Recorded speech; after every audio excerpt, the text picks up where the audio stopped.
It is 6:30 p.m. on Thursday, September 21st, and I'm going to call this meeting of the Concord Solar Implementation Task Force to order. Our first agenda item tonight is minutes of September 7th. This has only been out in your hands for like less than a day. So if you haven't had a chance to go over the minutes, that's fine. We can defer. I'm perfectly happy to defer. As anyone, I read them. They look fine. they look fine. That's one vote for fine. But Yeah. you've also read them. Read them now. So you've read them. All right. So I have three folks who seem to have caught up with the minutes that I've written. So are there any comments on the minutes that I've read, that I've written? No, it doesn't appear that there are. Then I'll take a motion on these minutes. I make a motion that we approve the minutes from September. No, was it September 7th? Yeah, the minutes of September 7th. Of September 7th. Yeah. I second it. Okay. Any comment? All in favor? I With one member on the video, do I have to do a roll call? think you do. Okay, let's have a roll call. Mr. Parker? Aye. Ms. Ravelli? Yes. Mr. Colbert? Here. Mr. Newell? Here. And I also vote in favor. These were, yes, I'm in favor. It's unanimous, and I so declare. Okay. I do have a few notes on the chair's report. There was a meeting of the chair's breakfast. And so I do have some feedback that I'd like to provide for everybody from the chair's breakfast. Okay, if we would like to get on the warrant this year or anything for our high priority project, the warrant's going to open on December 2nd and be open for 30 days. We kind of knew that, but that was announced, and that's the reality that we're up against.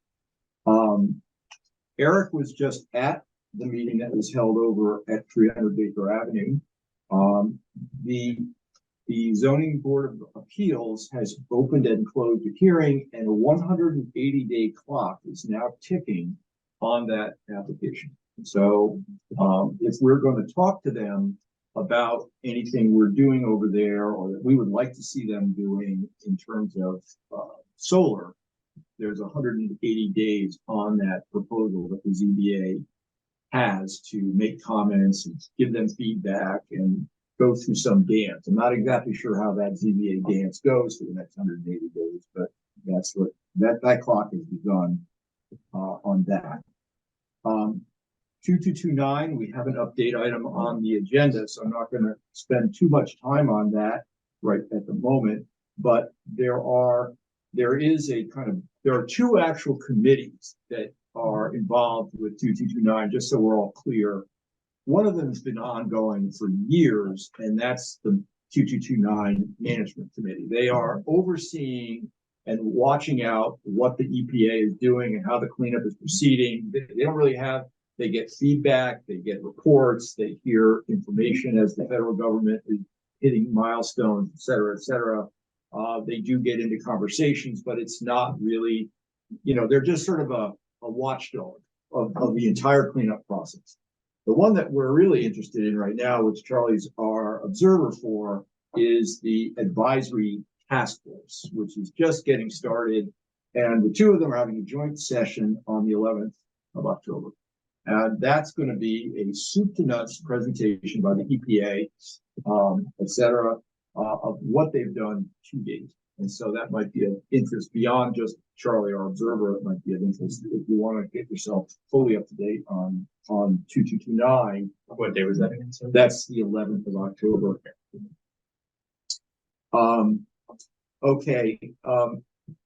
It seems a little off our radar generally, but the town is going through a policy review, and we were thrown a note that I forwarded out to all of you, and you probably all looked at it and go, your eyes probably glazed over. APP 10. APP 10 is this big, long document that is basically the governance model for how committees function and how their people are appointed and all the rest of that. There's really almost zero takeaway for us on this.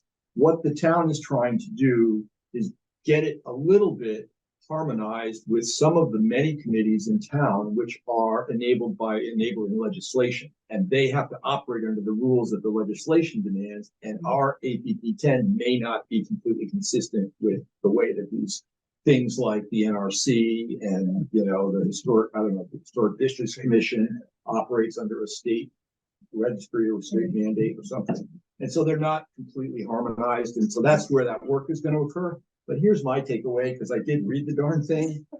We need a clerk. All committees need a chair and a clerk. The clerk's role is generally administrative. The main thing is if you've written a set of minutes, you generally feed them to the clerk, and the clerk looks them over, the clerk can then go through them and just make corrections or whatever, and then they get presented to me. Could be other administrative duties of the clerk, but there's generally an administrative role. So the APP 10 says that all committees should have a chair and a clerk. They can optionally have a vice chair, but I don't know that we need a vice chair. A vice chair would be helpful in the event the chair can't host a meeting. The vice chair automatically is the person who hosts the meeting. Anybody like to volunteer? The alternative. I'll volunteer. Okay, you will? Oh, okay, all right. As long as I'm not too old. All right, okay. Do we need a motion on that? That we are appointing, yeah, I think we should have a Unless motion. Charlie, you're dying to be clerk. Is there any competition? Should we have a run? Hearing none. Hearing none. I need a nomination and we'll take a I motion. nominate Wendy Ravelli to be clerk. Okay, it's been seconded. Okay, so all in favor, we'll take a roll call. Mr. Parker, Yes. Ms. Ravelli, Yes. Mr. Colbert, Yes. and Mr. Newbold. Yes. And myself, Steve Danfield, yes. So that's unanimous. Wendy Ravelli is now our clerk. Is there anyone on this? All right. Yes, I was going to ask you that question. Who is supposed to? be there? That was, I've made that list. And I sent it in an email. I don't have it in my hands. I don't have it handy. I'm sorry. If I give me a chance in the meeting, I'll get back to, well, actually, probably find that out. Yeah. Yeah, if somebody can look up their email. I'm trying to end the meeting a little bit here. A couple more notes from the, I think it's Charlie today for one year earlier. yeah, that's the one there. I made a Right. list. That's it. Okay. So Charlie, you good with that? We'll get you the recording if you want to use the recording of this to go back and create the minutes. Is that Oh, okay? you want me to do the minutes? You're on. Yeah, you're the I assigned. would prefer not to do the minutes because I'm just so wiped out. I won't be very good at it tonight. I will tell you, you will be fine because Eric can forward you the recording link and you can go back. And when All you're- right. I'm fine with that then. Therefore, I am fine. Okay, therefore you're fine. All right. I was going to put we talked about the BD Center and trying to get an update, and I was going to put it on the agenda, but then I didn't put it on the agenda. Is there anything you have gleaned in the interim, Charlie? Because you were going to talk. Well, like I said, I'm prepared to do an update, but I want to do it with the most recent staff. I have met on several occasions with Anna. Anna has resigned, and she's going to introduce me to the new BD staff on the 27th, and we're going to discuss the situation and try to understand, the current state of their wishes. And what I hope to do is to encourage them to fold what they want to do in terms of a set of requests and needs and wants into our committee process. However, I do think, quite frankly, I mean, this is an opinion. I do think that they're going to have to get their own analysis, have their own consultants, and basically own the design effort should they choose to get serious about this. And we certainly can play a role in the policy area and in the prioritization of BD as a site and in working with Dave. So that's kind of the way that shakes out. I'll have more to say, at the next meeting. So Charlie, what I remember Anna saying is that they were going to hire someone to do a feasibility study. And I don't know if that's, Dave, you might be shaking. Yes, they're hiring, I believe they've hired Weston and Sampson to do a 360, she told me this the last time I met with her, 360-degree study. However, I don't know the status of that study. I don't know whether it's been approved. I don't know whether it's when it's going to be in process. So I'll find all of that stuff out when I meet with her. But that 360-degree study could and should include the solar stuff in terms of a look-see and a commentary on that to the extent that they can do that and fold it in. So Charlie, this was when you say 360, is it just the whole BD Center? Everything. Everything? Well, the problem with the BD Center is not just the mechanicals, the pool itself, the structure, the fundamentals of the building need to be looked at, and these pools wear out. So my understanding is that they're doing the whole 9 yards. But again, I'll know more about that on the 27th.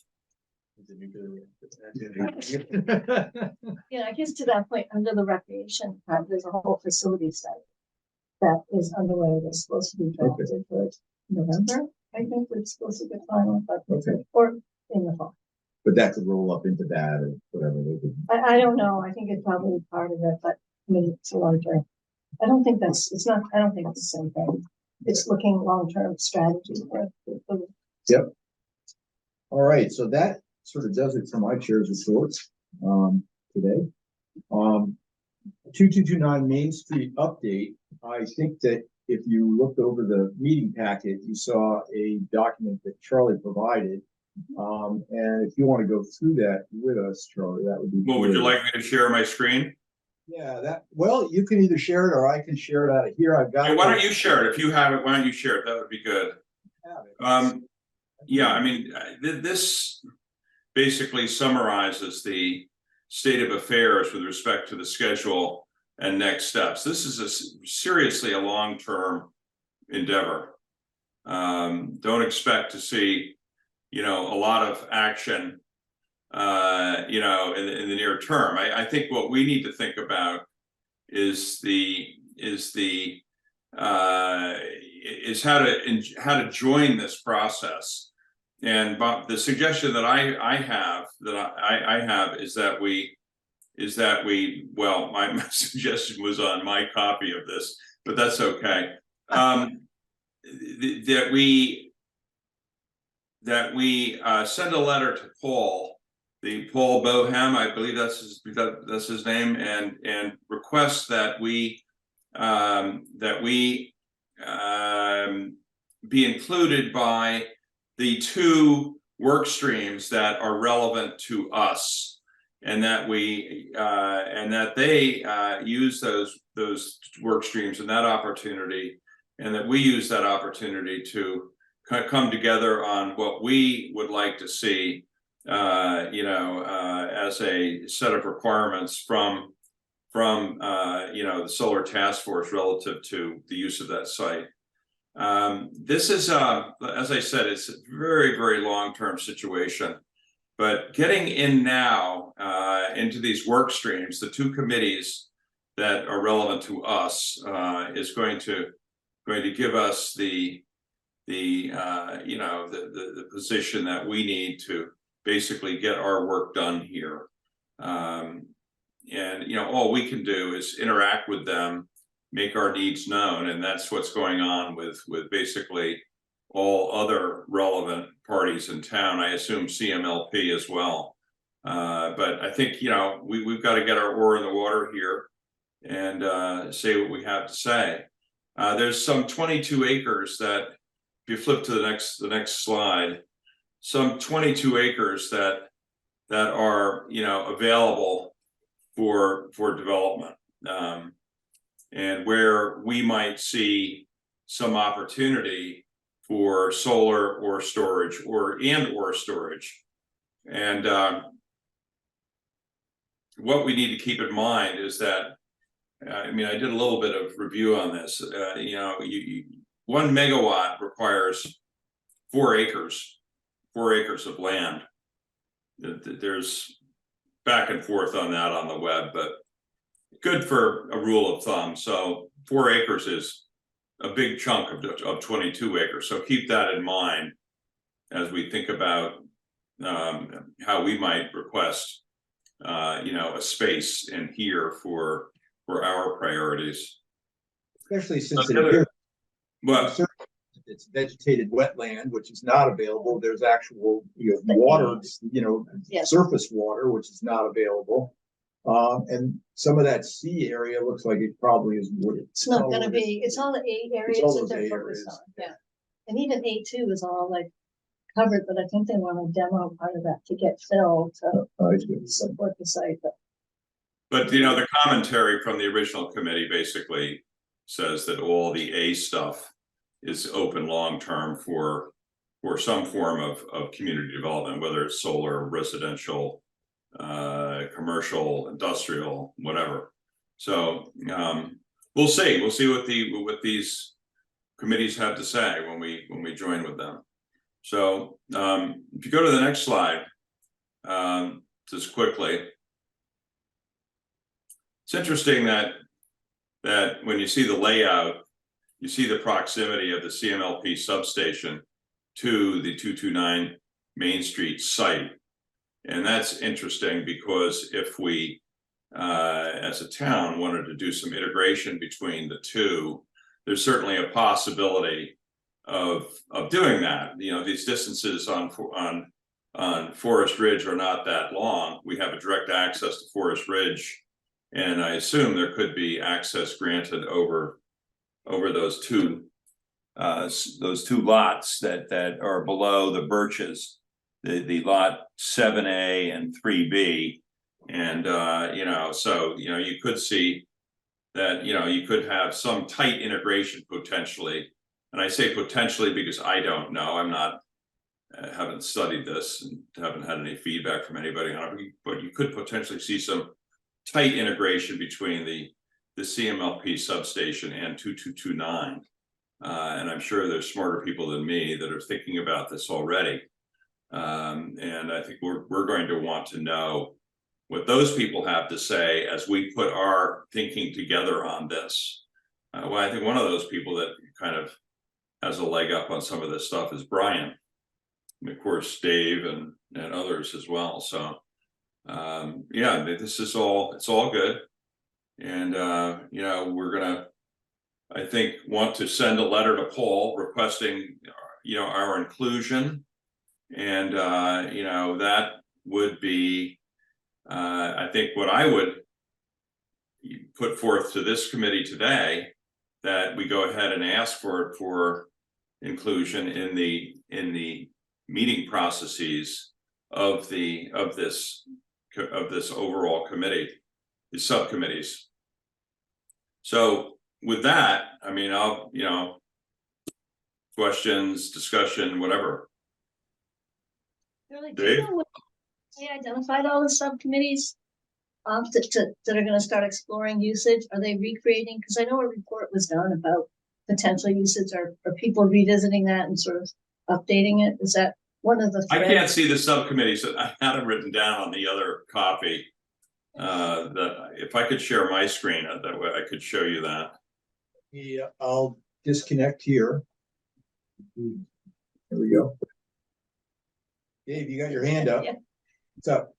No, I just wanted to point out that site is our #1 recommendation. If you look throughout the stuff that we submitted, for the first thing to look at, and just to point out that we have interconnection with that site already, going down Forest Ridge to Main Street, so we wouldn't have to look at going through someone else's parcel.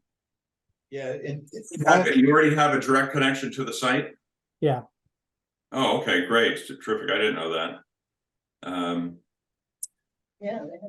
they must have needed electric service. The Yeah. purple that you were showing is conservation land. Yeah, no, I was gonna point that out. Technically, It's gonna be hard to go Yeah. across the conservation. Very area. true. Agreed. I mean, you have a line going down Forest Ridge, but you don't have one that runs across the 2229, do you? We have a conduit system that runs to the edge of the parcel. Yeah. Oh, you do? Yep. So therefore you have an easement and all that other good stuff? Yep. Okay. Great. Dave, just to clarify, when you said you submitted your interest, was that submitting interest for solar and storage or just solar on that site? We just identified that parcel as a good parcel for solar, but it could be used for storage as well, so we're not opposed to both. Actually, in the report.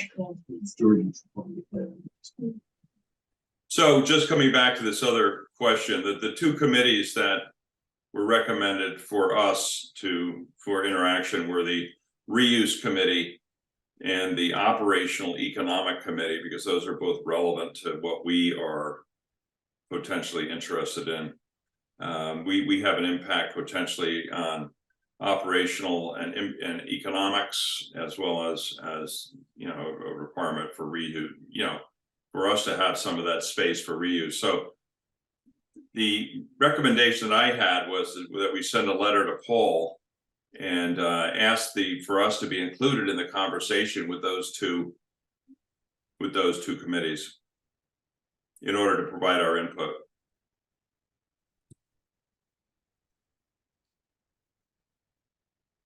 It's a good thing that the light plant has access to the site, because the town-owned parcels, at least on the web map, are identified as conservation restricted, all of them. There's the little one, the big one, all of the slices, yeah, all of that stuff, conservation. Well, my assumption is even if we didn't have it today, we could get it. Yeah, So we could potentially work with Minuteman Art, which is the large building at the corner there that might grant an easement for, you know, sort of a valid purpose, you know, on the lot. And it might be faster for the cleanup process if it's just cleaned up to the point where solar is needed. Yeah, I know. Storage You on the don't site. need a tremendous, you know, yeah, exactly. So it could be faster. So you shared your screen, Charlie. Was there something additional that you wanted to share on that? no, this is all I have for now. It's all I've observed, and it's all I have laid out as a sort of next step for us, is to get ourselves, you know, into a position where we're being asked to participate in these committees, to get on their agenda, so to speak. And that's, you know, that's, I think, kind of the next step. Now, we don't have a formal seat at the table. We don't have a liaison member to this. You're just an observer. So I don't know if we, you know, how much juice we have, but we certainly. Oh, no, we asked Paul to, you know, include us as a set of interests that need to be liaised with as they go about their work. No, I don't think, I mean, I don't know if we have to worry about having juice or leverage. No, that's I think this is fine. Eric has a question. This is what their job is. Their job is to survey, you know, the various stakeholders in town, and I think we're considered to be one.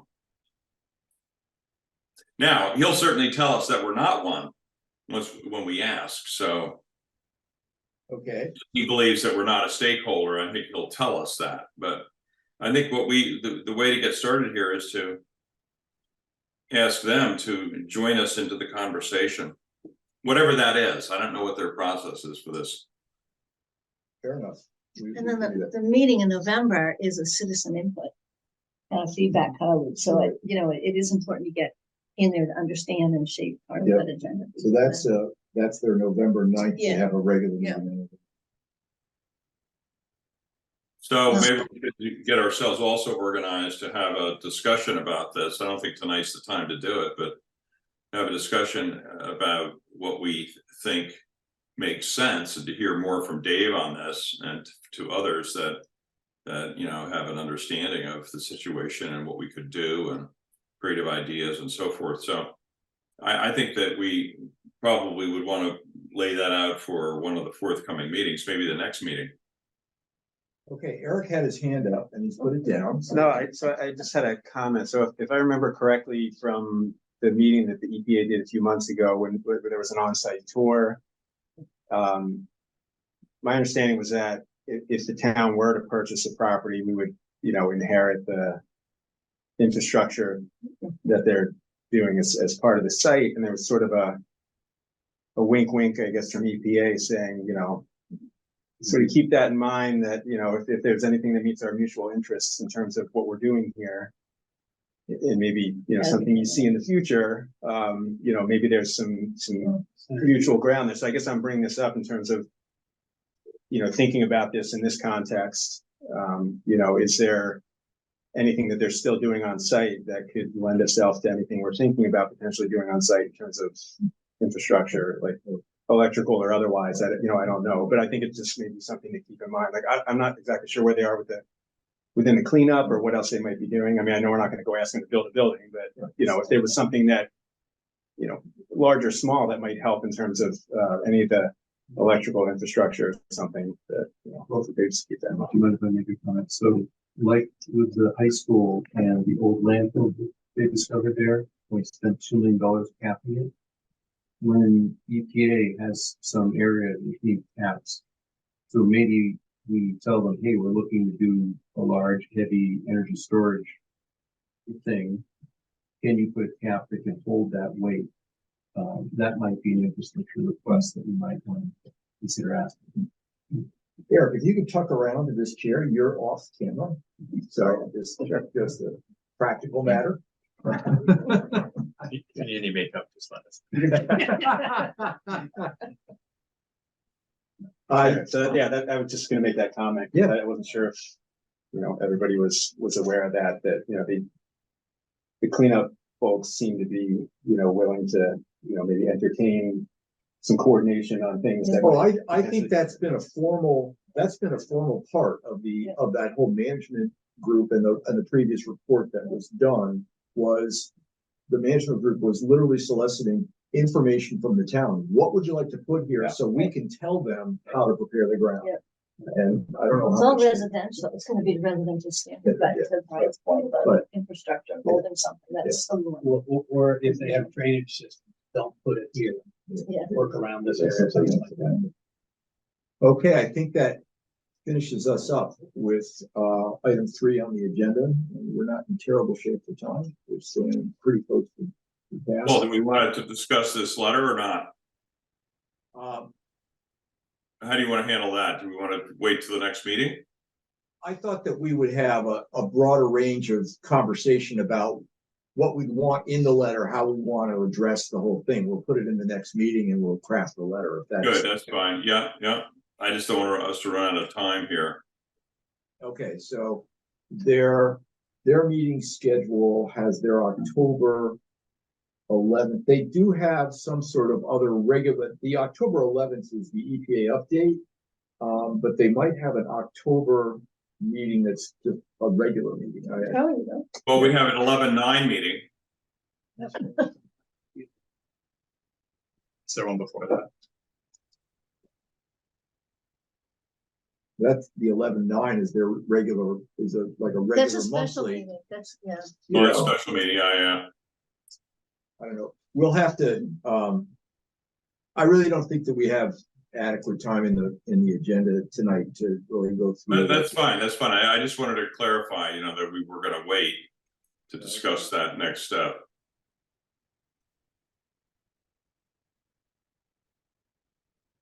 We good to go on this now?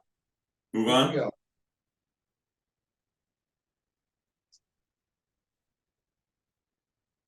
A note for the next meeting, make sure I don't forget to put it on the agenda. Okay. We're gonna move on to talking about the high priority project. Dave, you were gonna go through the spreadsheet that Gavin had produced and just put viability markers on each of the sites. And do you have something that you can, if you could stop sharing, Charlie, maybe Dave can have an opportunity to share. Yeah. At the top of the screen.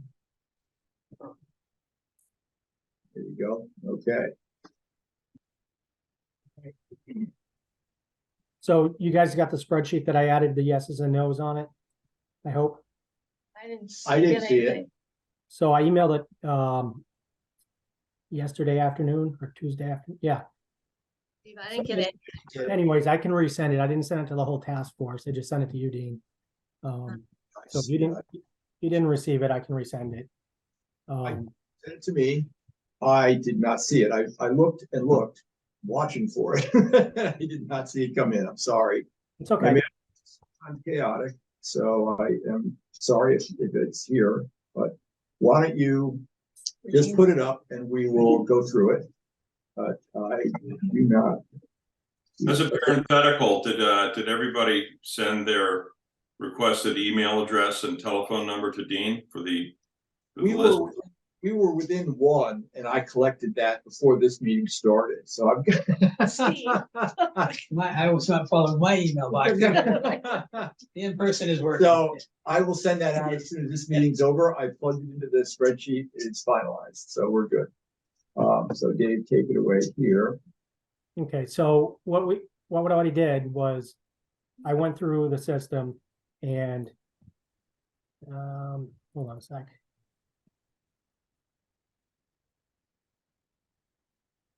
Can you guys see over on the right-hand column, the yeses and nos? See him, but not next to the, You can, We can see I something can in it, deal, but I I can can't deal read with it. that slightly. Let's see if I can find the mouse. Where's the mouse? Yeah, you got it. And just a click Next to the blue button. I'm going to a little white guy this guy. There we go. All right, we're good. Okay, so I went through this and I looked at the distribution system to figure out which circuits were on the transformer or the bus that is saturated. And so 6 of the 13 distribution circuits are on that transformer. Going through that, I then Do us a favor and shrink the thing in the middle. somewhat so that, or slide it so that we know what the address is. Right now, the address is off the list. If you could freeze the panes on the left so we could see. Okay, Yeah, that would work So go also, over is, to- is slide it right, freeze the column to the left, and then slide it back. There you go. Or hide them. Yeah.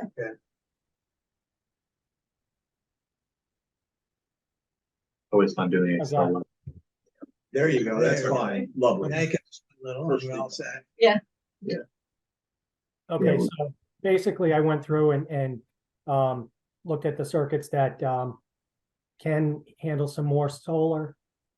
There's 7 of them, so there's 6 that can't. I then went and put a yes or no beside that site, and the yes means yes, it can, that parcel or location can have additional solar.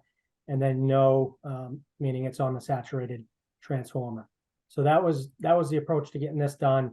The one thing that I did want to point out as we go through this, the high school and the Beatty Center, they're on the transformer that can handle more, but it's also worth noting that that circuit does run in reverse already from time to time based on loading.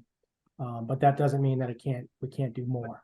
So I just want to make sure that was clear. It's running in reverse out to the bus bar, but then the bus bar can still accept that reverse flow. It's not pushing the bus bar to then try to reverse flow back across the substation. It's Correct. okay. Correct. Thank you. So then, at this point, you can see the yeses and nos.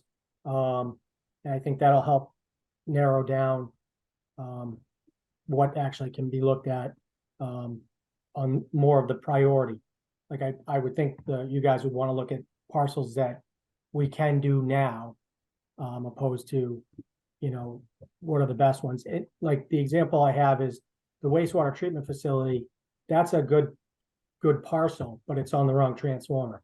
So, when we get the reverse power, we'll talk about that, later on in the agenda, squared away, that would be a good site to go after, a dual use.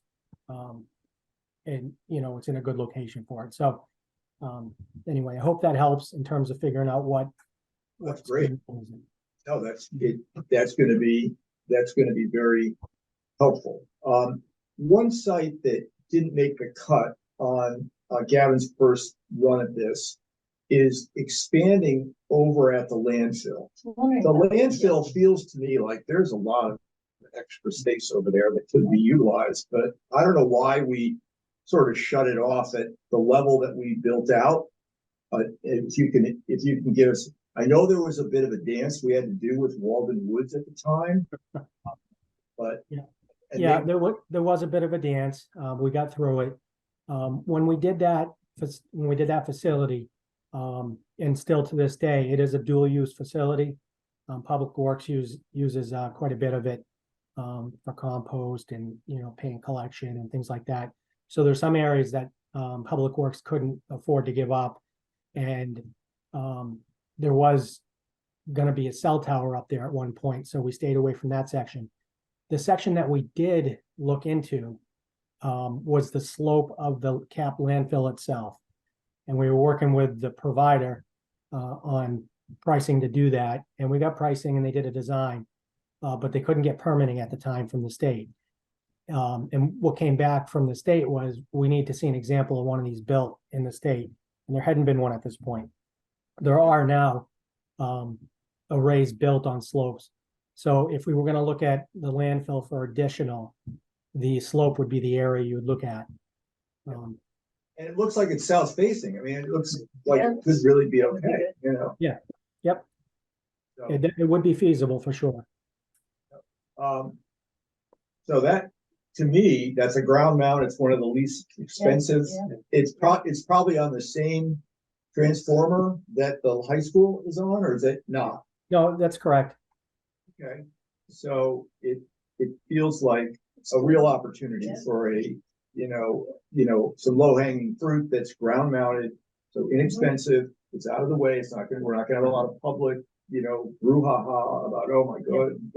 We may get some pushback from Walden Woods, who I think tried to constrain that whole thing, but we've come so much farther in climate change problems Right. in the world. And they put their own canopy up, so. Yeah, exactly. So exactly. Really. So we may not have quite such a.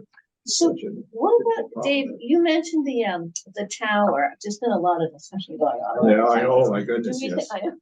Do we think that the landfill is still something that people are looking at for that? And then Well, to the degree there was more area up there, is that there's also? a there's consideration? certainly pushback at the high school. People are worried about EMI and blah, blah, blah, blah.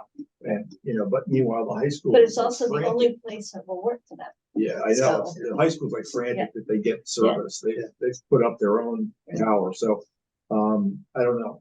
So I would say that a tower up there is unlikely at this point, and that's on the other side of the slope, closer to Walden Woods.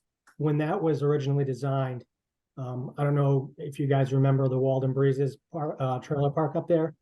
Yeah. So the power lines came through that park, and that's where it was going to interconnect. All of that's been removed since they closed up shop. So interconnecting up there would be a little bit more challenging. So I have a question, Dave. Do you recall what the yield numbers were for the rest of the parcel at the landfill? Where there must be certainly less than what we have, otherwise on the parcel that was developed. Well, I think I'd have to double check. I don't want to give you guys any inaccurate numbers, but it was significant enough that it was worthwhile doing. So. Oh, in other words, the rest of it was significant enough that it's worthwhile doing. Yep. Okay, great, super. Was there some restraint when you did the first ones that kept you from looking at the other? Was it just the public opposition or? No, it was we decided to look at the slope after the fact. Because we knew where we were allowed to put it. And, working with Walden Woods, and they had some paths that they wanted running through there and all of that. So we wanted to get the array up first and then afterwards see if we could do it. And then it got kind of stopped by the state. But like I said, I think that hurdle is not in front of us anymore.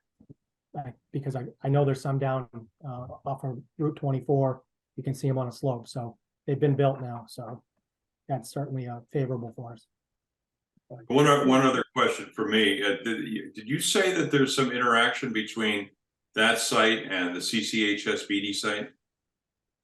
They're on the same theater. They're on the same circuit somehow.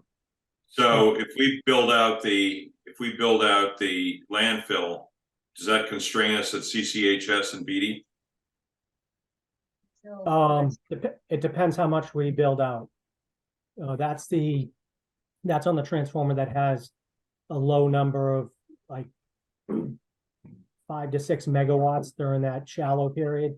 So there's room to add stuff, but not, not another 5 megawatts. So that's why the slope would be a good one if we could get that done, because it's probably around 3/4 of a megawatt to a megawatt additional.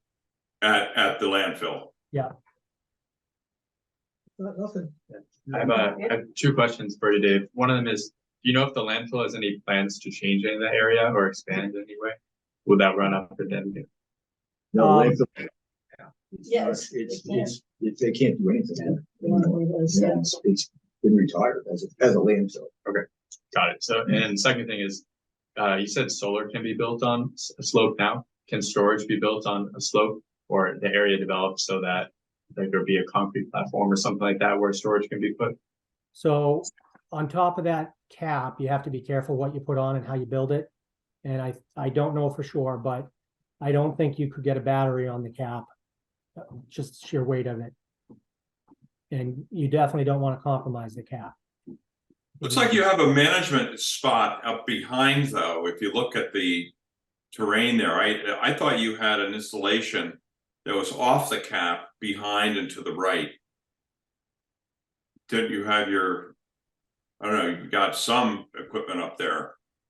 Yeah, most of that's public works stuff. They store stuff up Oh, there. it's public works stuff, okay. But there might be a spot up there for it. It looked like, a flat area and proximate to the installation. Yeah, just it's more challenging to get it interconnected up there, that's all. So I have a question. Well, you mentioned the transformer. Is that the blocking factor on? I'm not saying we should, get a new transformer, but is that the blocking factor on doing, both sites, looking longer term? I don't think it's a transformer issue in terms of doing it. It may be a transformer issue in terms of getting a new transformer for it with the lead times, but not, it's not stopping the project. But if you, what I'm talking about, if we wanted to build out up at CCHS and BD and do the landfill, you'd have to swap out, I'm thinking you're saying you'd have to swap out the transformer. Not necessarily. It depends on where you build the arrays. The landfill, the former landfill site, that array for that transformer for that array would need to be changed for sure. Oh, okay. The other ones would be probably new construction, depending on what was determined to be a good option.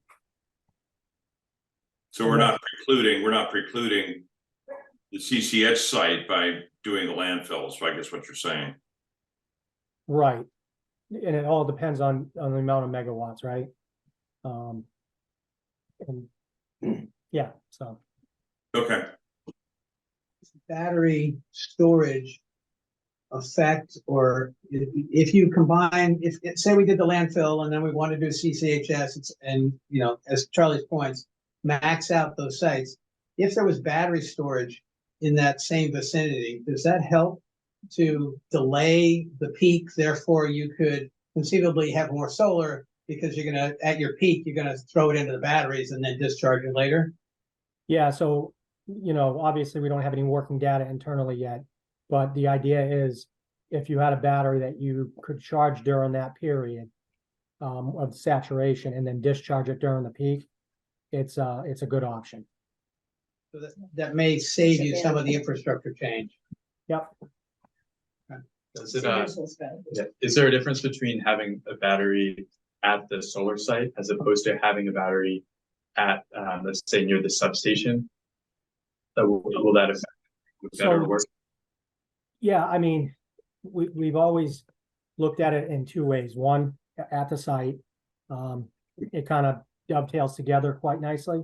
But we also have looked at the substation. So both options are definitely viable. The more important thing is where it's connected if it's at the substation, so you have it on the right transformer. so that you're actually adding the charging load during the saturation period. Yeah, I guess this is more basic question, but so in theory, if you were to have a battery at a solar array site, if when the demand is needed, people come home in the evening, right?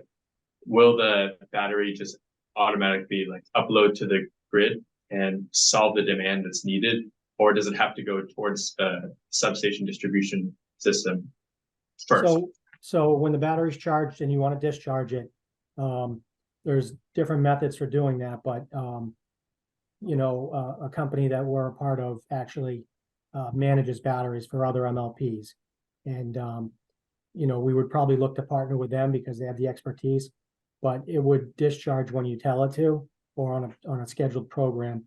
You know, our peaks are usually between, you know, 5 and 8 p.m. Right now, so we know that, but there are other periods that are peak, so it wouldn't be just charge it up and discharge it every day the same. We'd be looking at the real-time loads and the forecasts. I guess to be more precise, does it matter where the input is coming in the system to feed into the grid? So the battery can be anywhere and that can feed into the grid and meet demand. It doesn't have to go back to a center point to meet demand. Correct. Thank you. Do you know what the company is that does the battery management system you mentioned? That's Energy New England. We're an equity owner in the company.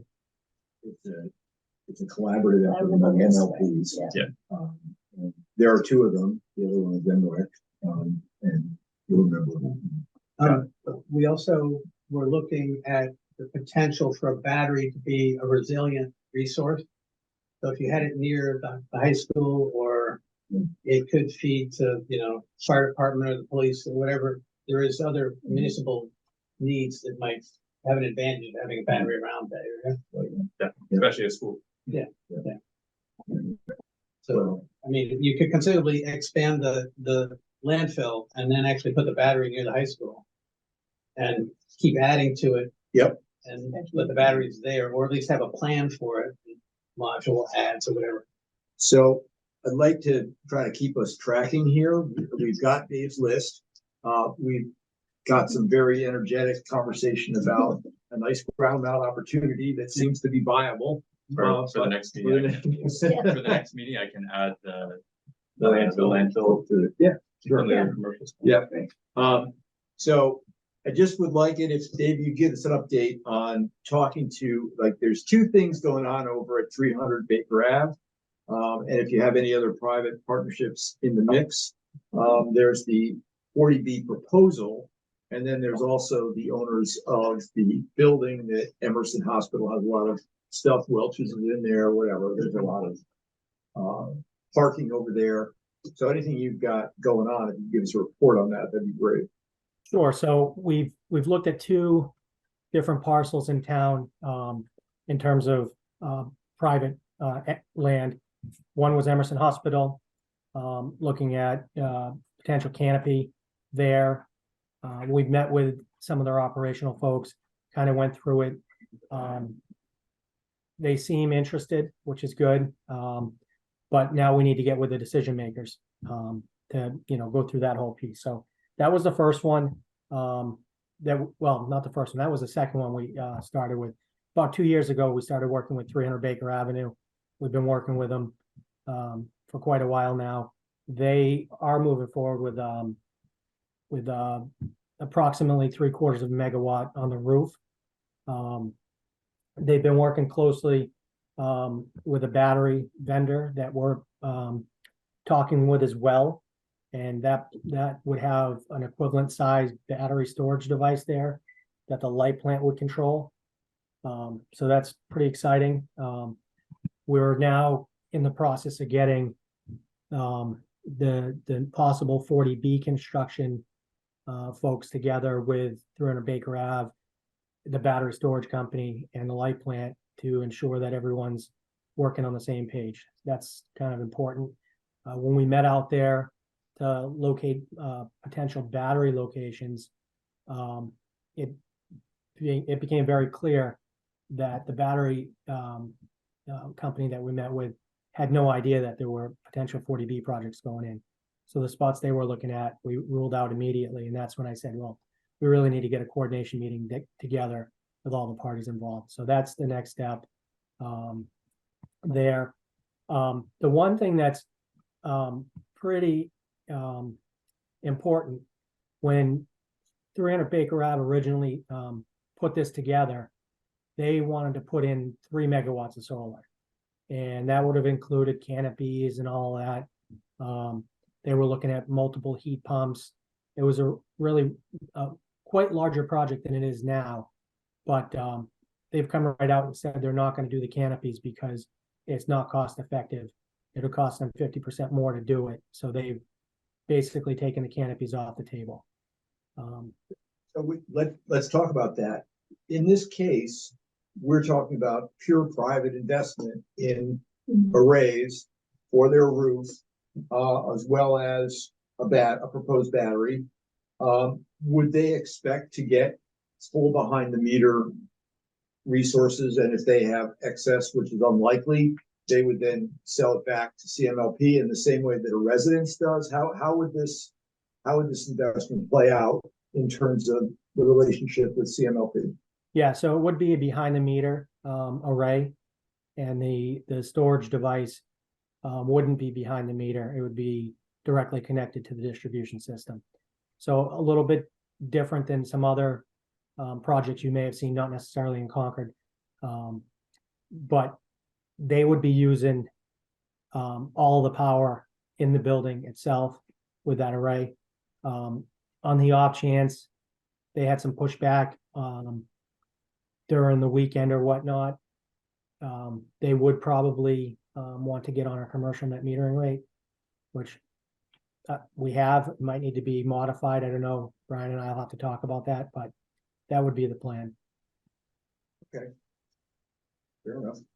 So in terms of, in terms of the town's aggregate build out, if this is private investment for their use behind the meter, I don't know that we can count it against our targets. I think that's their investment for their building, for their use. But What did you just say? We can't count it what? You can't count it against our target as the town's target. How is Of course that? we can. Why not? It's solar. We're not building it. They're taking advantage of it. I don't know. How are we incentivizing it, Charlie? We're not, it's not CMLP's power, or, it's there. Well, yeah, maybe this requires more conversation, but it seems to me that what we're looking to do is expand solar in Concord. And every megawatt of solar that we put up does what we want it to do, no matter who takes advantage of it, no matter who gets the benefit. The benefit, I think, is almost irrelevant if it's within the boundaries of Concord. We've made the contribution that we want to make. I don't think we want to, split hairs on this in terms of, oh, that was for them, so it doesn't. We don't count it in. So if we're trying to do 20 megawatts, I'm uncomfortable with the idea that 20 has to all come out of municipal. Okay. All right. Personally, I am. I don't know how anybody else feels about that, but I don't think we should make that a foregone conclusion. Just so that we're on we're all working off the same sheet music. The town has Sustainable Concord, and it has a target of 20 megawatts on town-owned land. Now, we've said, okay, we may not be able to get there, and our charge says do that. We may not be able to get there if we can't find enough places to put it. So we may need to, quote, partner with private individuals where we may, somehow assist or take some equity interest in it or something, because it's the town doing it. But, a residential rooftop putting up solar isn't counting towards our 20 megawatts. No, I'm not talking about residential. I'm talking about the Baker Avenue stuff. I think if we're partnering for some of these big installations and we're putting out for that, I think that, quite frankly, I think that ought to count, because, we're not partnering. We're just saying, we're letting them do it. That's partnering. It's our grid. But- Now, maybe I'm the only one that feels this way about this, but I think there ought to be more conversation on this, especially seeing as we had private partnerships in the article as a vehicle to get to the 20. I mean, That's true.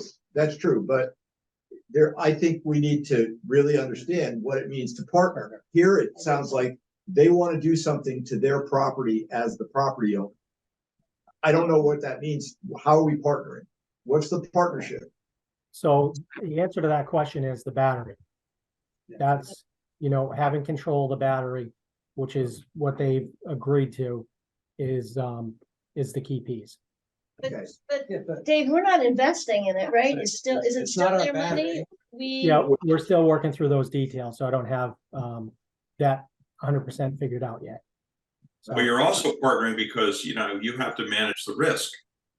I mean, it's not like a risk-free thing when someone puts up a bunch of megawatts somewhere. I don't think that's, hey, we don't have to worry about that.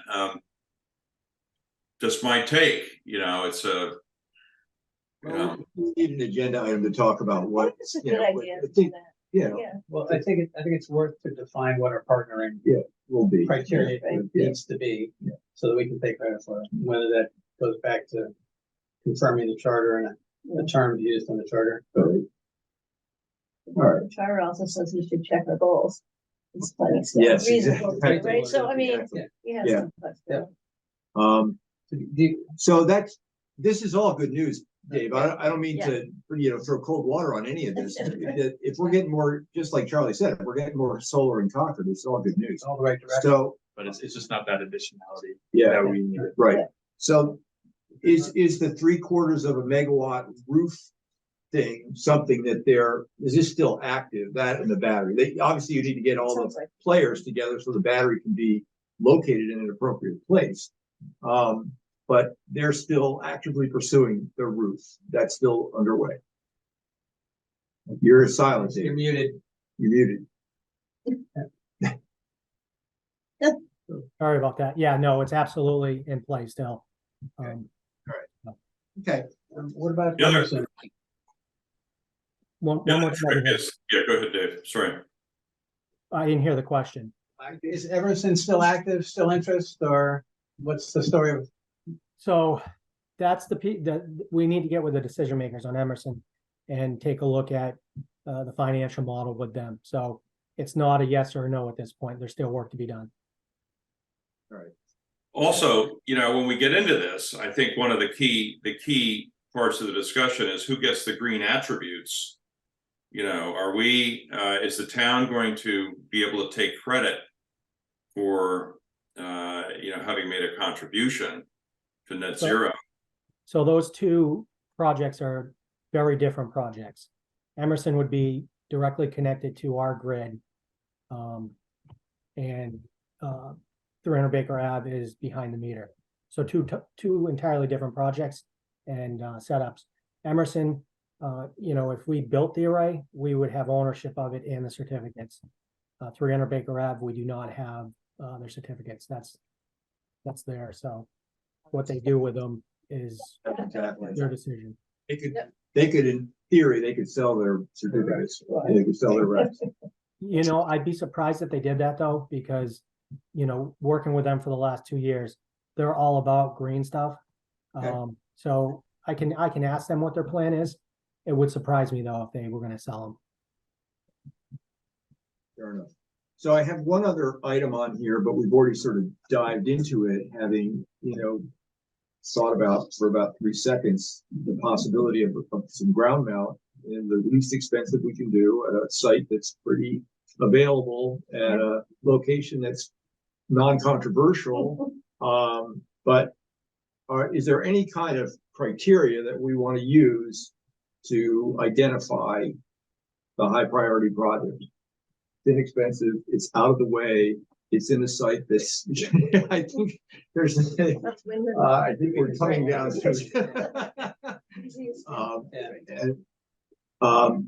I guess the engineering for it is not complicated. I don't know about that last one. If the engineering for that would take, a long arc, or what would it take to survey the site and then make an estimate of what it would take to put another megawatt over there or so, on the landfill. So, I don't have a lot really to add to this prioritization approach, other than that, you know, I feel as though this is kind of almost a no-brainer, the landfill. I don't know. Yeah.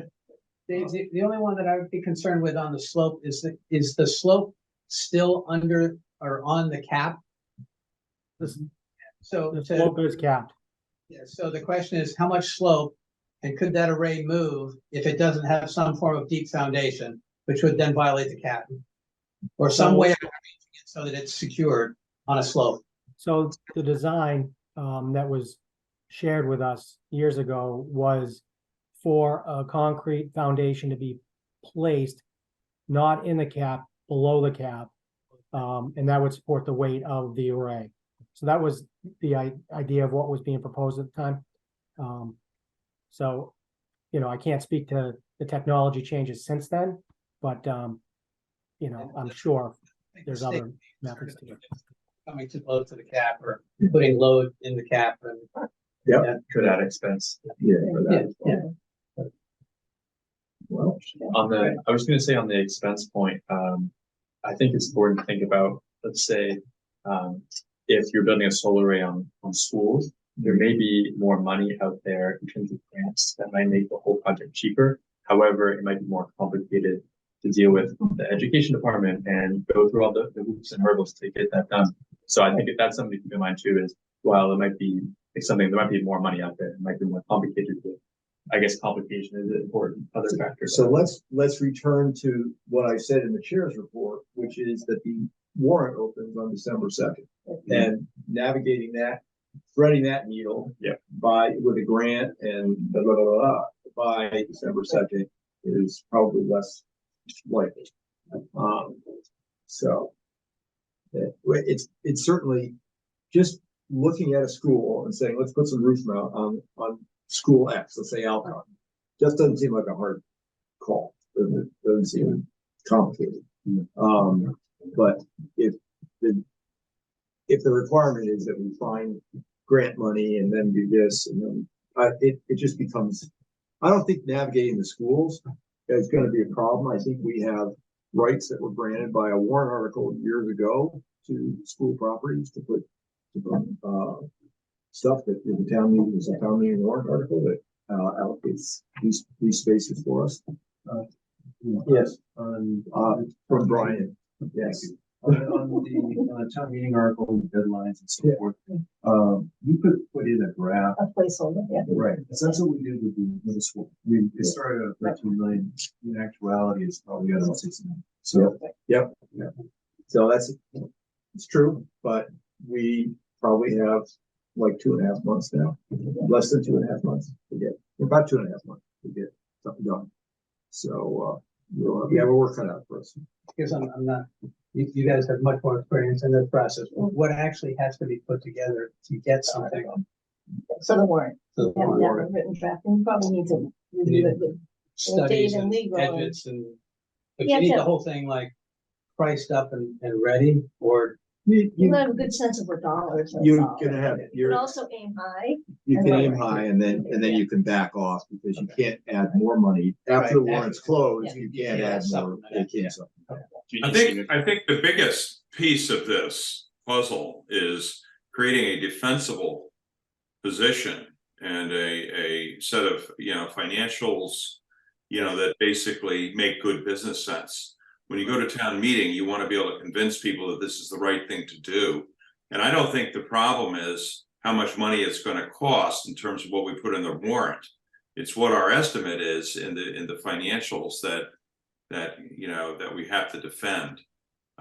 So that's kind of my take on that. Rooftops, for example, very, very hard to do in terms of financials. Like Alcott as a rooftop, be my guess it would be. As opposed to some of these bigger sites that are going to make better sense right out of the gate. Anyway, yeah, let's take a look. that's the work that needs to happen. I agree. But if you took the landfill and just said, okay, let's just Work it up. work it up. Yeah. There was already a previous design. There's a location probably already known.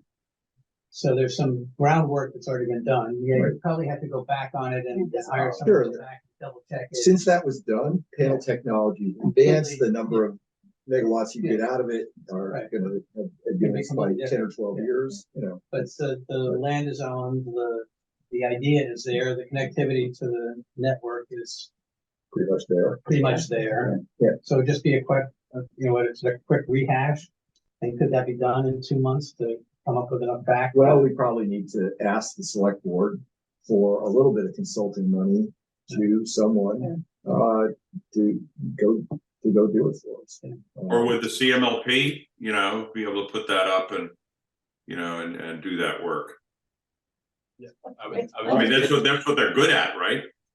Dave has his hand up. Yeah, I think one of the things that's probably worth mentioning is I have a meeting set up with the solar designer from the landfill to go through a couple things up there already. So I can engage the conversation with them and get a little bit more feedback about slope installations now. And I can report back to you guys if you want on that. That might help. That'd be great. Great, yeah. But I think the comment that was made about, you know, doing the work, I just think we should start doing the work on some of these sites. The no-brainer sites, we should just get going and start laying it out. And I think that with Dave doing that piece of front end stuff, that's key. Let's take it one step at a time and do as much as we can. The only caution that I have with that is, you know, it is expensive to have the consultant work done. And, you know, we have to figure out funding for the projects as well. So do we want to put out, you know, $80,000 for one project for the design and all that, and then for it not to happen? That would be the concern I would have. A question on the warrant process. Are signatures needed to get it on the warrant when you submit it or later on? As a town committee, we can hand this off. We can hand this off to, I think that the light board would, you know, in conjunction with the light plant, be kind of promoting this as an installation of the light plant's facilities. So it becomes a light plant boarded by the light board. So we would probably have to consult with you, Brian. The same exact process. Yeah, for the CMS array. Yeah, same process. And then,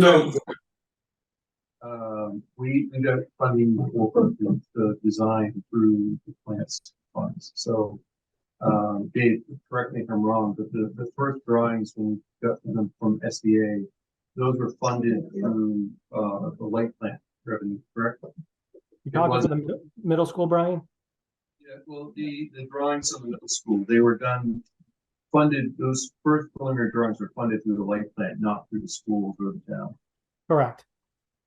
So I want to comment on what you said, Dave. I think that was kind of, you know, the right point to make, that we don't want to get all the way down the stream on something like the landfill, spend a lot of money, and then it doesn't get done. So I think that the alternative to that is to say, we need to take a look across all the opportunities and pick out all the no-brainers, all the really good no-brainers, and then as a group make a decision of which of those is the best one for us to pursue. And I'd hate to see us, you know, jump on, you know, okay, we're done with that. Let's just go with the landfill right now, because I don't think we're ready to make that kind of decision yet. Just my opinion on process. That's kind of why I wanted, you know, a conversation about secondary prioritization approach, because, you know, while we're jumping on this, and it seems like it's simple, but we just all need to kind of review Dave's yeses and then see what we find there. And maybe we also, you know, look, we have another more strategic spreadsheet that was sent around that we can also look at.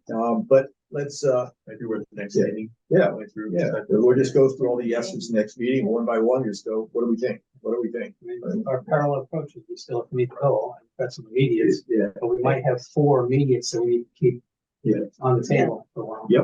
Yep. It would also be good to have some sort of a kind of a rule of thumb schedule, something that we could obviously break, but how much time do you think we have? I'll just ask you, Dean, how much time do you think we have to kind of winnow down to, where we're gonna go for it?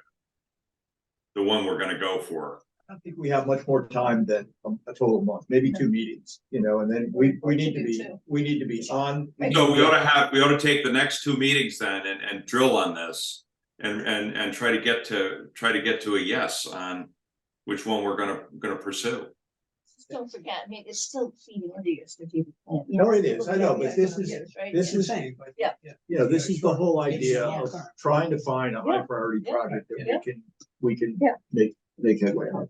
I have a point of inquiry as well. So in the 2010 Article 64, there were some sites that were already pre-authorized for solar. Yeah. So if those were to be developed, would we, would we need to include them in warrant article? Could we just ask CMLP to install them where they've already been approved? Depends how much money it's. So by those we articles. still need to work up the financials, and we also need to look at, even though the site is approved, we need to look at the feasibility of doing it. Is it a yes, no on Dave's, grid assessment, et cetera? But you're right, they are pre-approved. And so they weren't being on any list, but then the list has to be shortened up to feasible, not gonna create an uproar in the neighborhood, not gonna, all kinds of. They're pre-approved as far as that goes, and it doesn't go very far. That there's no legislative hurdle. That's right, that's right. We have a comment from the peanut gallery. It cannot contain itself. He can't hold himself back. Can't do it. Okay. All right, So Brian Folds, go ahead. what was approved in those 2 articles was the ability for the town to enter into leases, solar leases with the electric. So we could do a power purchase agreement like we did for the landfill and for the, But not, but not owned. So that's exactly it. So if we want funding to do an ownership model, that would be different. We need to go get a request for funding of those projects. But we can enter into a PPA, which, Dave, what is your feeling on the modern environment for ownership model of solar installation versus a power purchase agreement, model? Because it's changed since we've done the landfill. Oh, you're muted. It's drastically different than when we, had the landfill developed. So you'd want to look at it. Prices are different than they were then. It's a different world, but it's still, you have to run the economics behind it and see what it comes out to, right? So. And Did you- David, Go if we ahead. did the landfill, would we naturally have to extend the PPA that we already have? We'd have to modify the PPA or So have you an additional one. Okay. But in that particular location, that would have to be with the existing solar provider. It would be very difficult to have 2 solar providers out there with double equipment and all that. And it, quite honestly, not to prolong the conversation, but there's an opportunity because they have some inverter work to do up there. And so, it might gel together quite nicely. We'll see. So the other piece of that is when we evaluated doing CMS, we did that as an owned model as opposed to a PPA. Was there a parallel evaluation done, or did we just decide we want to own this? We just want to own it, so we're gonna go forward. Yeah, we looked at it as ownership from the beginning. We could, do a PPA, and you can put requirements in there that they have to give us the credits, renewable energy credits. What that does is that brings up the price per kilowatt hour, and you'd have to look at that. we've bid it both ways before, with the credits and without the credits, so it's not unheard of to do it that way. Ideally, if it's cost effective and you can own it, then it goes right part of our green portfolio. That's the benefit of it. So this could cut both ways too. I mean, we could find out that the financial terms available through them are not so good. Mhm. That could nix the deal right there. Yep. Right.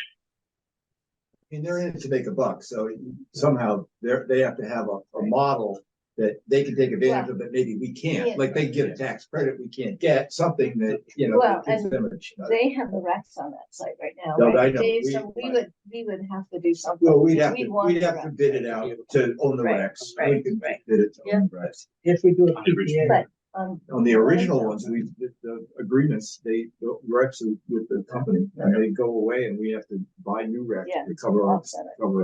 offset it. I'd like us to move on, to strategic, discussion. We're a little behind schedule here by a lot. It's been a good discussion. Yeah. progressing. Yeah. I just want to just touch on the spreadsheet that I worked with the GIS department to create. I'm going to share my screen if I could. Let's see where's my Zoom.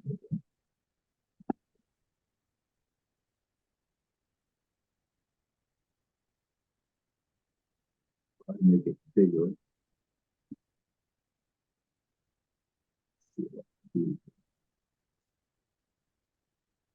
Everything gets in the way, like all these things from Zoom sort of getting in the way. Thanks for doing this, that was great. having it. Well, I know I will in a minute, but how do I get around? Lower right is the Yeah. bar, the magnification bar. A little plus. Yeah. That's pretty good. Okay.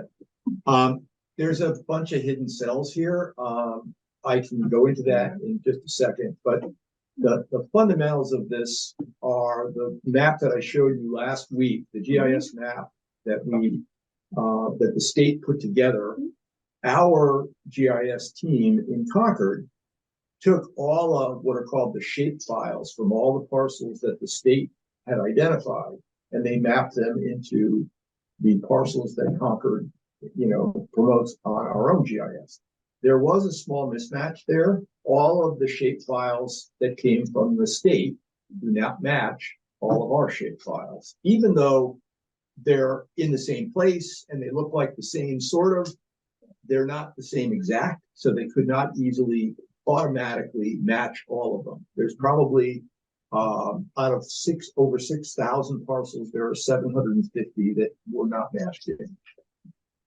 Some of them are significant. The middle school is not matched in. You got that The one middle covered. school is. Right. Knox Trail is actually 2 lots. There's the one that is the office building lots, and then there's the other, which is the office building and the bus depot is 1 lot, and then there's the W.R. Grace property, which goes on. So one of those does not match. The smaller one does not match in. And there's a few others that are not insignificant. Okay. This particular presentation you see here, if you see it in gray, it maps over to what Gavin's done. So those are the things that Gavin identified.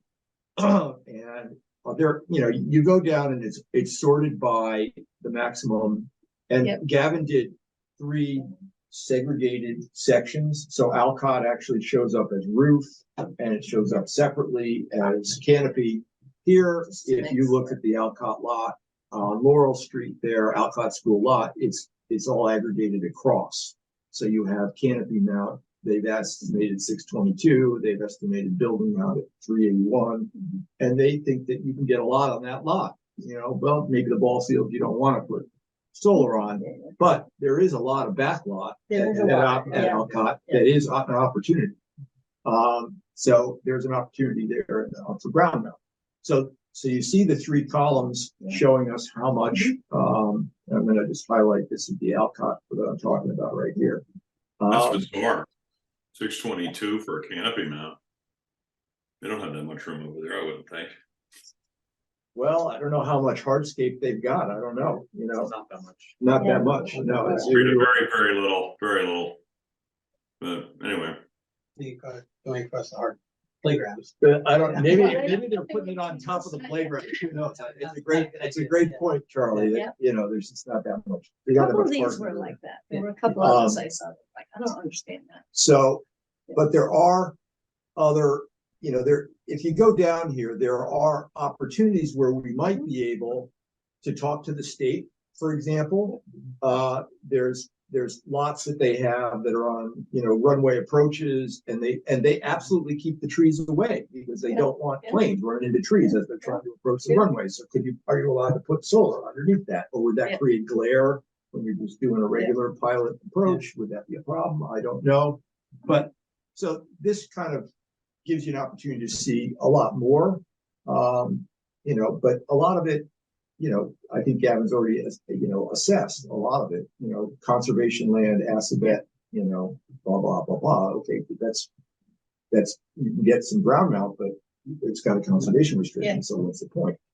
The column that says mixed, mostly A, and there's a few that say all A. Okay, so here we have Virginia Road, all A, down here. Okay, this is right adjacent, basically All A, yeah. adjacent, and these are hangars. You could put a fair amount on hangars. It's in Concord. It's owned by the state. It's owned by Massport, I assume. Could we talk to them and say, we'd like to generate CMLP power on top of your hangars? But not on any new, I would say.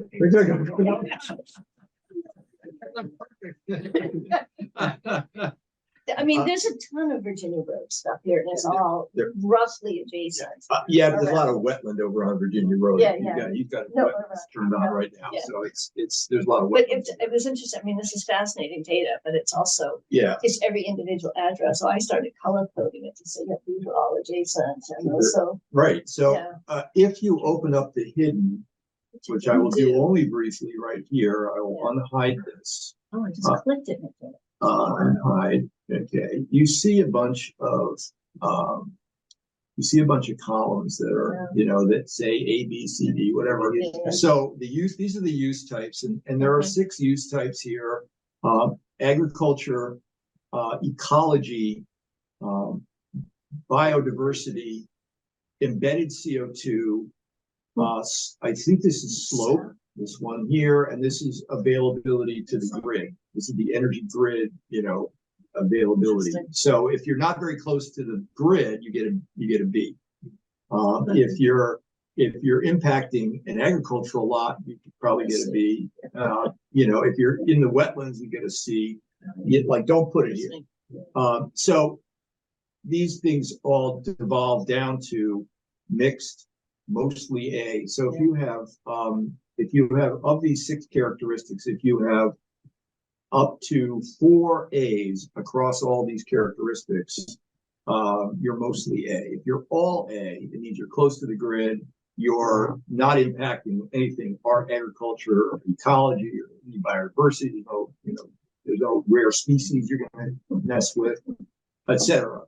And I think that the embedded CO2 is really a measure of how wooded the area is. Like there's already some captured CO2 carbon there, captured carbon. I think that's a measure of forestation to a degree. Is the slope good, etc. So these things are kind of extra.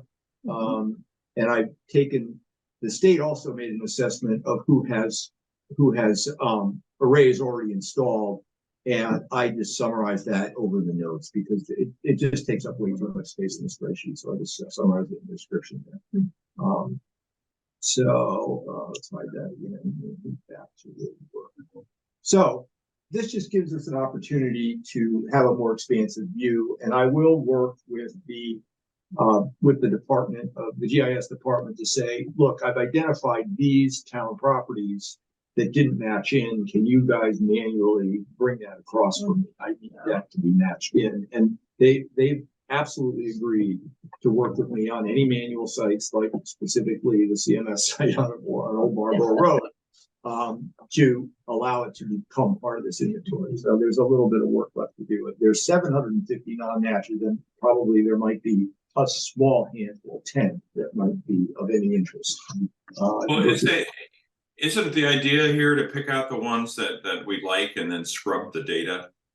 Yes. But we don't necessarily want to say that we're going to agree with these score items. No, we Nor don't nor with the acreage, nor with anything. So we want to get it, but it's a good methodology. It's a great methodology, and it helps us identify things that we might not have seen. That said, I think we need to own, the data in each cell. Yes. I think what we can do is we can augment data that Gavin's made an estimate on all these grades, and I didn't go back and cross check and see, well, how did Gavin do against, how did the state did it from aerial viewing and reconnaissance, I'm sure. But Maybe I need to go out and survey. yeah. So there you go. So it's and it's all, this one, in this particular case, it's sorted by opportunity. Now, I've only included on this sheet anything that's Concord owned, state owned, or federally owned. Okay, if you take and bring in privately owned, which includes commercial, industrial, residential, there's another category called other residential, which may be, condos or multifamily, whatever, other residential. You get some other sites that kind of pop in that we may want to be partnering with, like 300 Acre or Emerson Hospital. The biggest site with the most capacity potential in the town is Middlesex School. That's where we take all their land and wipe out all their buildings. Their ball fields, one massive super array. Ball fields, and every rooftop on every building. Solar ball. Solar. But they've got a lot. They own a lot of property, and this assessment put them at. I want to say it put them at a total of 44 kilowatts. 44 megawatts. 44 megawatts. Yeah. Save all that. Yeah. I kind of question. We have a nice installation out at the W.R. Grace property. This is saying that you could put 14 megawatts on that property. If you just, I guess, fence post to fence post, I guess you could build it. You could cut down every tree on that thing and just build it all out. I guess. But I don't know what some of these numbers actually get you, though. I mean, they're scale, even if they're not accurate, they're giving you some sense of. They give you an idea of where to focus, but we're going to have to do our own. We're going to have to get our own numbers for each of these. I wonder what Gavin, how did you estimate the KW totals? Did you go to Google Maps and then measure? Yeah, it's a good question. Yeah, so I went on the Concord GIS, the satellite view, and mapped the square footage of each site and multiplied that by a space efficiency of like 85%. So there's, I edited around utility boxes, but you can't put solar panels over the whole site. Then I did, based on different internet sources, the most accurate one I could find on the square footage times basically like kilowatt per square foot. And it's based on that. And that can be scaled up or down. So there are 3 different scenarios that I had in my model: conservative, like moderate, and aggressive, based on like how efficient the solar panel is, how right that is. But I can definitely work on, in the next meeting, try to reconcile some of my numbers with these numbers and other ones. So take Knox Trail, because we're saying that looks like a lot. Is the state saying that's the property line, and if you cleared everything away, you could do it? I have to assume that's exactly what they're saying. Gavin's basically saying, I'm keeping the trees, but I'm assuming this is just based on property size. Yeah. Yeah, it says it's a mixed site, meaning that at least 3 of the scores are below A. Right. So at least 3 of the scores. So it may show that the carbon. The carbon, the biosphere. There's a lot of there's a lot of stuff there you have to clear away. So let's just look at that one site, and we see that It lacks Yeah. granularity. Biodiversity Really, right yeah. there, so it's got some wetland or something in it. But it doesn't seem, it shows B on CO2, But on B, embedded so CO2, it's it's a lot got of a B, trees, yeah. so it's got trees. Yeah, it's got trees and the biodiversity probably means it's Dave's got. got his hand up, just so you know. Thank you, I can't see him with the screen the way it is, sorry. Yep, go ahead, Dave.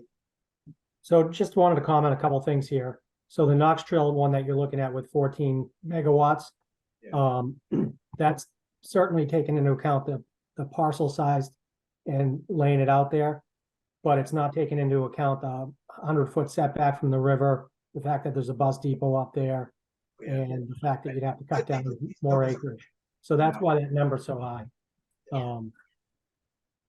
But the other thing I wanted to mention is, in the stuff that Laura had sent, she has calculations for what can actually be installed. So you may want to cross your numbers with hers. Yep, we're We gonna have talked to about doing that. bring some of this together, yeah, Yeah. we talked about trying to aggregate some of this stuff together. I was waiting for when I had it. I only have a couple minutes and I have to take off, so. All right, well, How about an update on the? yeah, can you do, I probably should have moved you to the top, given that you pre-announced, let us know that you were only gonna have to evaporate at 8, and here we are at your moment of glory, Dave. So we may have to just push that out. I don't know what else to tell you. We don't have time for you to go through some of these, but we definitely want to continue to pursue how we are going to arrive. Since even between the two bus bars, the maximum we can add is about 2.5 without needing extraordinary measures. So we're going to need to come up with some strategic approach to be able to get us beyond 2.5 megawatts. In aggregate, that's about all that we can safely add. And so we're not going to be able to get close to our number unless we come up with some strategic approach. And that's actually what Dave was gonna talk about, but Dave, you have to leave it. He has to leave, that's what I mean. So, We're all right, so maybe. gonna have to just defer it. We We're should, gonna have yeah, to defer we this should be the item. first agenda item next I time. should I have can been- give you a quick thing that's important. You know, the next step for us is we brought it to the board a while ago. It's called settlement only generator. And that's something that we've been looking at. We've been working with E&E, and actually the better option for us is metering domain. You get the same results, meaning you can still add another 5 megawatts, reverse power 5 megawatts. But it allows us to stay away from paying transmission costs on that. So that's a good thing. So that's a huge piece for us. And that's really the next piece in terms of getting that set up so that we can continue to produce more than maybe we need right now.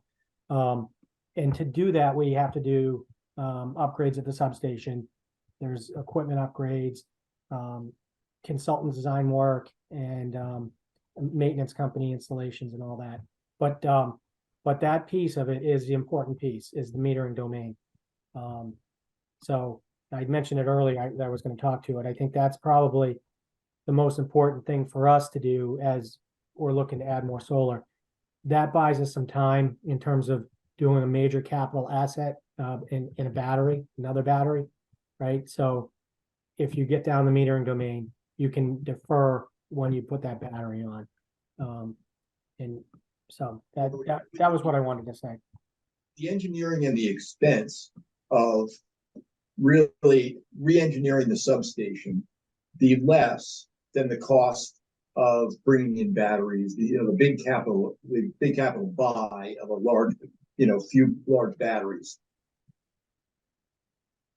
Yeah, I mean, it's not going to be $10,000 or $15,000. It's going to be 6 figures for sure. So it is a capital investment, but if you look at the cost of a battery, right, they're pretty expensive. Yeah. So But cheaper. it Plus definitely they wear out. it buys you some time on when you outlay that battery in the community or the next battery. And the idea is hopefully the prices come down and the technology gets better. That's generally what we see, but Dave, I know you gotta go, but if you could, remind me to put on the agenda to discuss that the SOG and the metering, that you just explained to the board. Yeah, it's on my list already, so. Okay. So we'll Thank you, Dave. talk about it Thanks, again. Dave. I'm Yeah, sure. yeah, And- we'll move that update to the next meeting. And the topics that we didn't get to, I'm more than willing to meet at the next one with you guys and go through them. Thanks, All right. Dave. Thanks, Dave. All right. Thanks, Dave. Okay. So the only other piece of this is, and Dave is left, so that's the problem. I gotta work with Laura or something. The other piece of this is we need to kind of have some way of evaluating the Financial viability of, yeah. of any of these opportunities. And having some basic Excel model that we can manipulate and all be on the same page would be very helpful. There are two that I'm aware of. One was built by Laura, and supported, and I put the hearing notes from the CMS proposal for the warrant last year in the current meeting packet. And then there's another one that was done for the Belmont High School, and I've worked with it. I know Charlie has worked with it, and it's very, it's very basic. It's very straightforward. You're going to pay for it this way. It's going to generate this much electricity. The electricity created will degrade over time by a certain factor. The bond payments will run out this way, and you kind of get a sense of when are we going to when are we going to, cut over to paying for ourselves, kind of thing. So it's very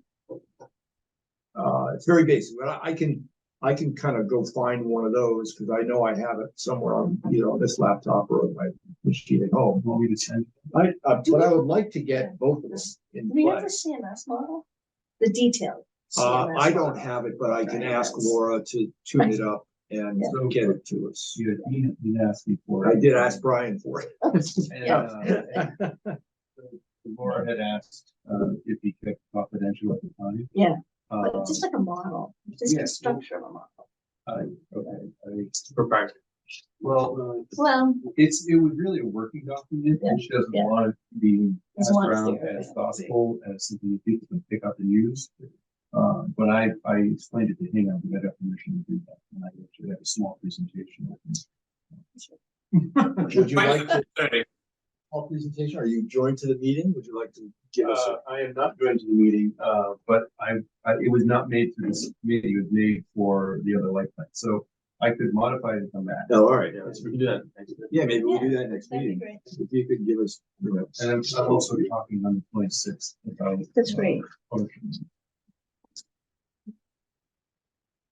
The nice thing about these models, while you're thinking about the next thing here, is that these models are consistent with what the finance committee well, actually, was it the finance? Yes, finance committee and the light plant, considered to be the proper approach. So isn't that correct, Dean? I mean, they were reviewed and critical feedback was provided, and the light plant then adjusted, so they're all kind of on the same page. You're right. John. yeah, but we made the changes that got us alignment. Now, of course, there could be more work done on that, but these aren't kind of made up. These aren't made up things. These are pretty kosher, and I think pretty ready to go for first order of magnitude. So these, to be clear, both of these approach it as an ownership model. They are not, they're not, it's not, if we're going to think about evaluating the possibility of a PPA or some other approach, that's not the same financial analysis. Let's put it that way. The PPA stuff is problematic because it's going to have to come from the PPA people. Right, that is true. They're going to have to provide however the terms are of the way they provide. For that reason, while it's a good site, the landfill is a bit encumbered in terms of our process. It's a bit complicated. I don't want to throw water on it. I think it's potentially a good one, but you know, you've got the PPA thing is a complicating factor. Well, it doesn't Brian's got his hand up back of you. I mean, Dave's not on the call, but I didn't take away from the conversation, that we couldn't have a parallel ownership of the new chunk and the continuing of the existing PPA on the same lot. I think I heard him say, you want to extend it. Yeah. It could Yeah, really, that's what I heard. Extend the PPA, one owner. we would have the same vendor extend it, Sell it back. right? And so even though we don't have the recs, that would kind of go. Well, we No, can we would negotiate negotiate the regs a in revised the agreement. We PPA. can negotiate the regs. But it might be more expensive then. And we also couldn't curtail it if we had problems, but this is in a site that doesn't need to be curtailed, so we're good. Yeah. I could buy it out. Yeah. But that, we could buy it out. We could buy out the existing place. Yeah, no, you could buy it. A town ownership model, I think CMLP ownership model is really relevant, really a good one. Yeah, exactly. Just- If they have to replace their inverters anyway, we just say, oh, we'll replace those for you and we'll buy it for chump change here. They'll do replacement under contract, and then we'll buy it out at Oh, pre-negotiated. the price. pre-negotiated Oh, price, there you go. Oh, that's, Get new tires on this car. and then buy it. okay. There's so little money in solar in a lot of ways that sharing it with third parties and, you know, with others just makes it almost impossible. So, all right, so we agreed at the last meeting that we would have a new business, at the first meeting that we would have a new business item. I don't know that we have. Does anybody have anything they want to bring to the party? Well, here's a public comment. You can wait till the public comment, which is next. I was gonna add, so what I've taken away from this meeting is that next week or not next meeting or in Yeah. meetings after. Yeah. We want to try to get the models. That's something to follow up on. Yeah. Maybe have those walk through, maybe running through potential sites if you want to do that live. Yep. And then any of Dave's analysis that he wasn't able to cover. We also And can talk then- about the letter. The letter for 229. It seems that, yeah, to follow on to that, I mean, it seems like there's several groupings of potential sites. One is Laura's, right? Laura has a group of stuff that she thinks is relevant. Another is Gavin's, what Gavin already has. And the third is new stuff that's going to pop out of your spreadsheet, Dean. It's sort of three sets of potentials that I think gonna need to sift through. So if at the next meeting, we could kind of get that list down to that dozen or whatever, you know. I could create a separate color bar on this spreadsheet for anything that Laura's identified. Now, it's gonna end up being a hashed kind of bar because Laura and Gavin have identified some sites in common. So Well, that's okay. That's good. That would be a good thing to do.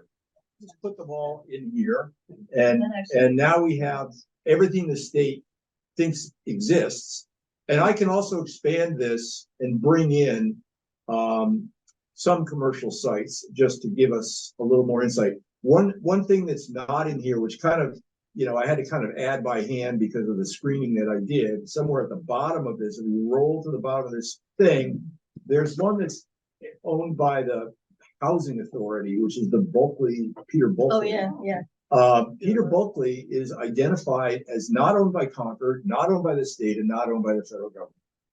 It's owned by the Housing Authority, which is a separate entity. It is, yes. You know, so I have to do even more work to pull more things across the line. I have to work with the GIS department to get a certain small set of extra sites that, like, just to get CMS on the list would be helpful.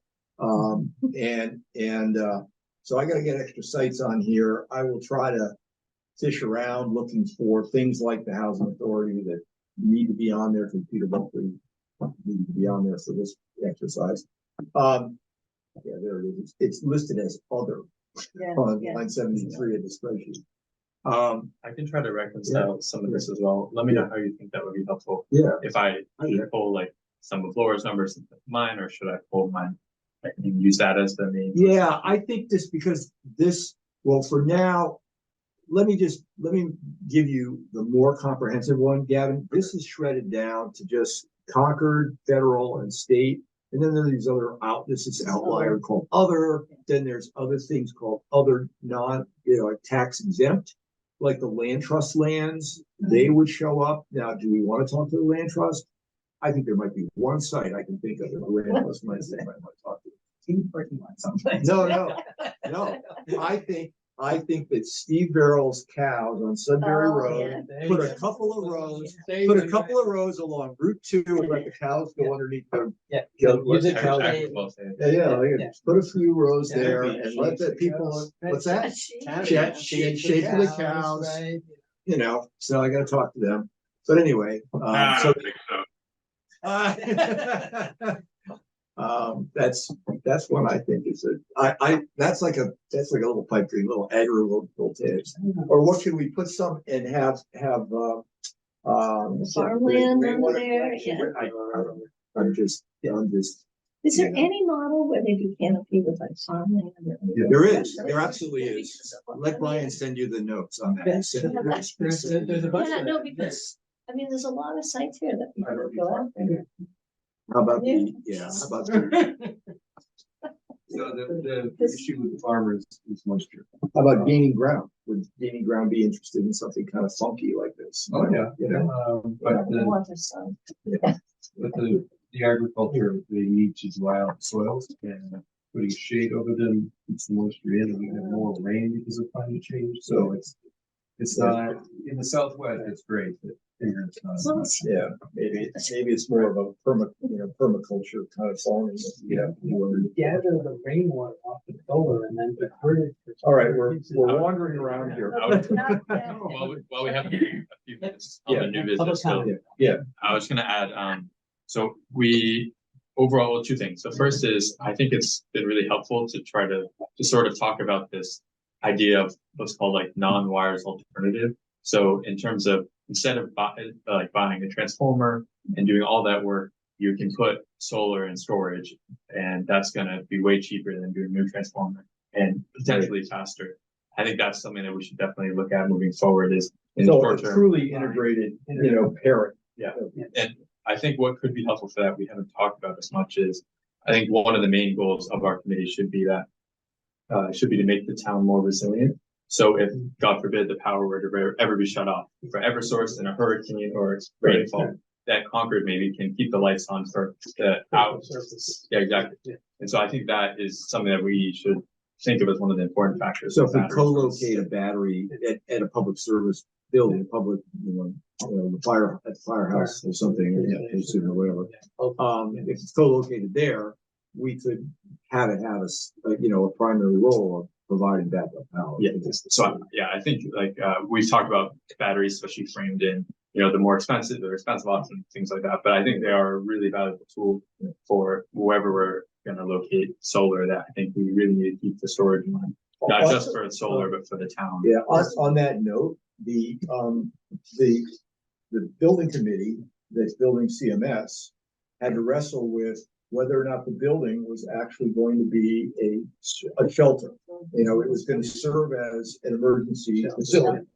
And they declined to fit it out to be an emergency facility because there was a lot of additional expense associated with power systems and, backups and all these other things.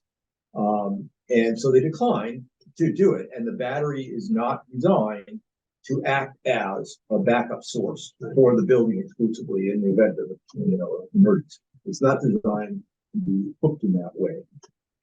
Does it cover Maybe their- for the long does it cover their emergency loads? So they don't need to turn? No, it's not designed. It's not wired that way. Yeah, so when we're looking at long-term planning, I think maybe that's one of the things we should keep in mind. So I actually had this question because in the climate action plan, there's a very large battery storage goal. No, I had Of 16 megawatts. And That's a I big was just number. kind of curious, like 16 or 16? 60 megawatt hours, which is Big huge. number. Yes. And I just didn't know if that goal should dovetail here. I mean, obviously it's very short, it's complementary, but I don't know where we are as a just a town and trying to meet that goal. And Eric might be up your alley to sort of help say where we're at in that, but. Well, this is what I think. As we get into Charlie. I comment on that. I'm trying to get in on this. You know, I think that the key, and I've said this before a few times, I think the key for the storage piece is to have a storage strategy, that addresses all the technical requirements that we have for storage. And, you know, and I think that that ought to be done relative to what we're trying to do with this project, which is to add solar. And I don't think that we want to, I think we want to be very careful bringing in, you know, resiliency into the discussion unless we have a way of valuing that, and we want to, and unless we want to change the objectives. But I think we got to start with what is our solar strategy? Is it distributed? Is it centralized? Is it, you know, are we trying to create, you know, these pairings of solar and storage and so forth? I mean, I think that's a question that we have not answered.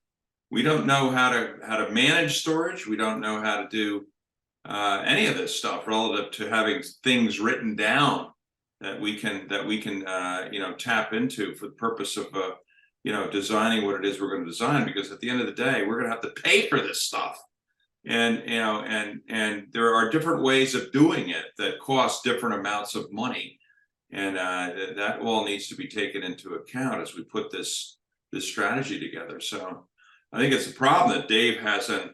I'm not criticizing Dave, but that we don't have a storage strategy. It's also just enormously expensive, right? And it's been deliberately pushed off. I mean, 5 years ago, we had the same story. Well, the price will come down and come down, right? Right. But You have CMS. You have a whole big investment going in CMS. How are we going to manage that battery? What's that battery exactly? How's that battery investment being optimized for other purposes, for other things that we need on the grid and so forth? I don't think we have answers to any of this stuff. Exactly how is it integrated with the CMS arrays? We don't know.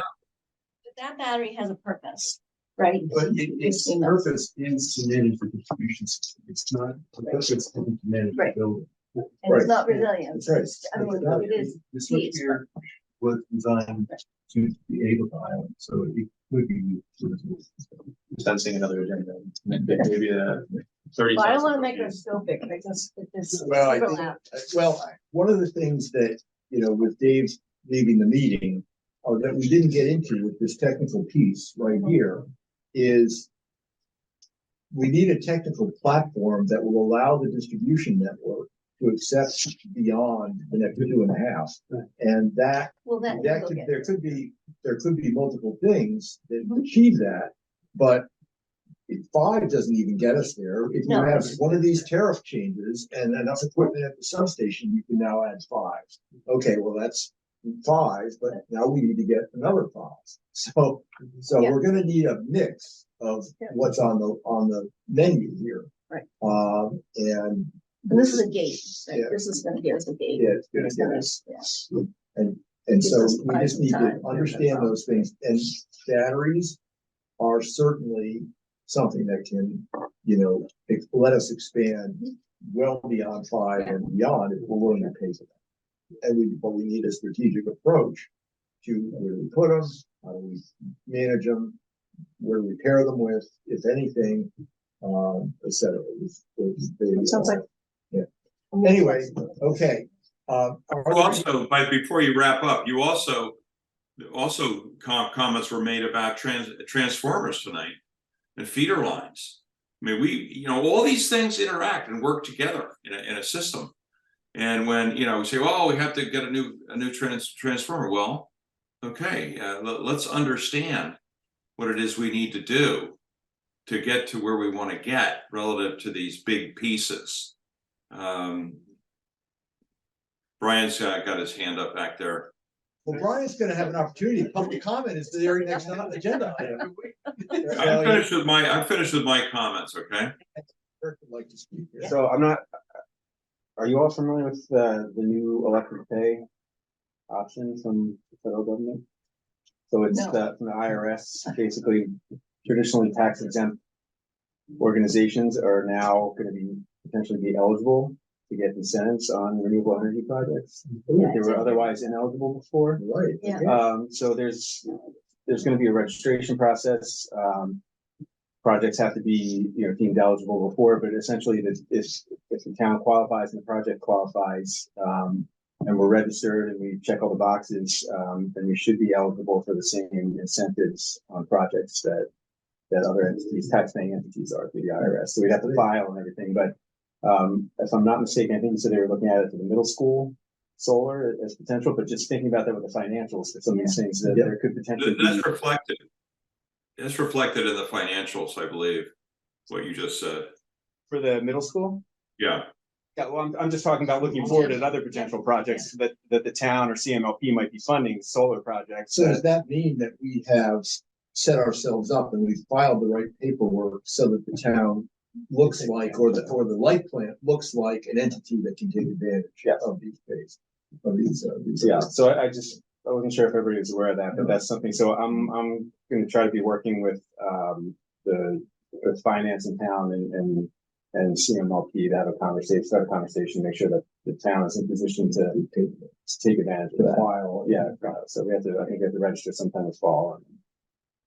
So I these just want to throw that out these there. are programs which are not grant writing type of programs where you apply and you get accepted. These are standing incentives that private corporations can take advantage of on their tax form. Yes. And we would now be able to just take advantage of it. Do they pay out to an entity like this, or how do we take advantage? How do we? You would have to, I think you have to register projects, but then you have to file. And essentially they treat it as like a rebate and you get the money back. And you get the money back. Yeah. Interesting. Very interesting. So the CMLP would have to interact directly with the IRS, or the town would, and take advantage of this, and we'd be filing stuff consistent with IRS regs, right? Yeah, so there's some legwork and paperwork and effort that would have to be put in place, and maybe, we haven't had the conversation yet. I don't know if there'd be some, outside consult who could help with that. But anyway, I just want to throw that out there as an awareness. When you're thinking about the financials, that might be a sweetener that could be there. We had a storage discussion with you. Yes. Well, Well, I have CMS management approach. I was gonna bring storage into the conversation because they have a big battery going on out there. So that's what I was gonna do in there. But I'd be explicit. Yeah, we can do that. I thought we were done with the financial analysis stuff. Did we finish that?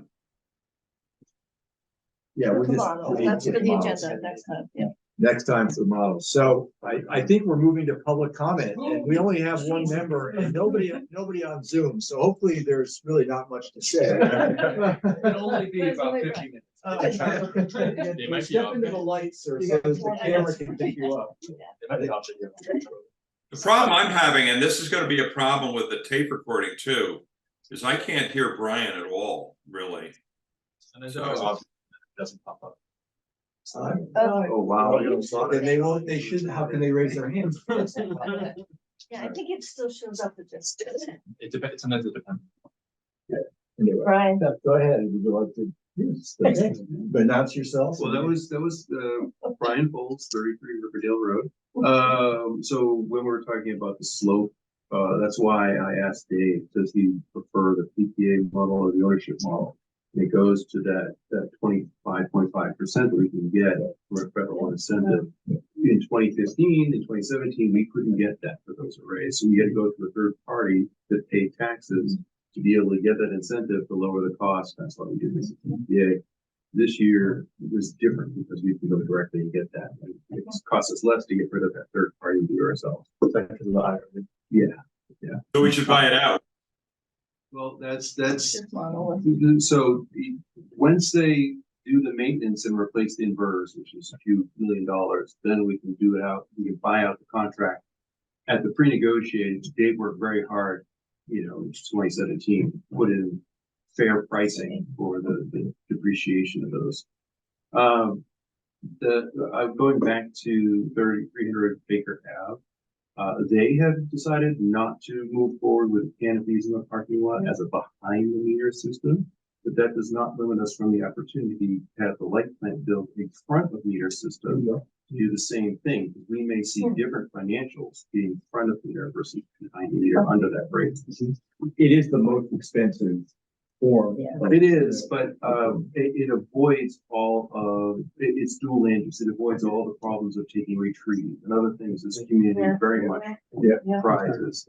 I wonder if they took these across into reflecting this on my head that they did when they were doing the financials.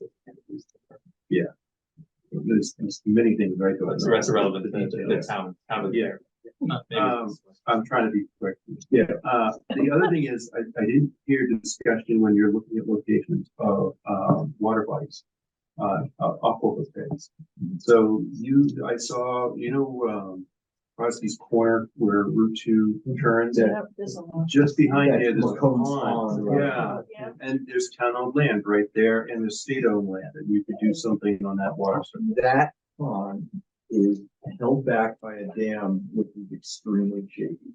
And I would not want to see us put a bunch of arrays and then have the dam blow up. And Didn't they just redo that? did they have to redo it? Did they redo it? Yeah, I redid all of it. Yeah, the- behind it, the- when they put that road in, they raised it all up. No, but the pond, the dam, so the Dam pond. is further up than, Oh, is it than the, further? than the wetlands.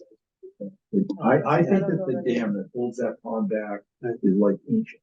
And it is, it's like very questionable. My point is, you should also look at whatever water body you have, in your assessment of land area, because like parking lot canopies, you get a lower price to actually put it on a water surface, and it doesn't disturb any other uses. It's covering that. The state didn't identify. No, the state didn't do any of the water bodies. Yeah, That's why I wanted to. A fair amount. Final comment is about the storage target. Yeah. 60 megawatts sounds like a lot. It's not. And it's not because if we put in 20 megawatts of generation, that's peak output can be up to 20 megawatts every hour. And we're only able to save 3 hours of it in 60 megawatt hours of storage. So you do have to think about it in those scales. It's a 1-to-3 ratio on generation to storage. So there, when you think about batteries, I agree with Charlie that a full study about batteries needs to be done, because a lot of people assume one technology, lithium ion, and its life cycle and other aspects. There is other technology that is vastly bigger in size for stationary units, but they store power, they don't wear out, they do it very cheaply. And there's other, but they don't have the quick performance, so they're more of a long duration bulk transfers. So those are my comments, All right, and thank you. no problem. Okay, This is great thank you, stuff. Brian. Okay. Well, I guess I need a motion here to, I make a motion that we bring the meeting to a close. Second. okay, all in favor? Okay, we're all done. All right. right. Thank you, everybody. Thank you, Charlie. Bye, Charlie.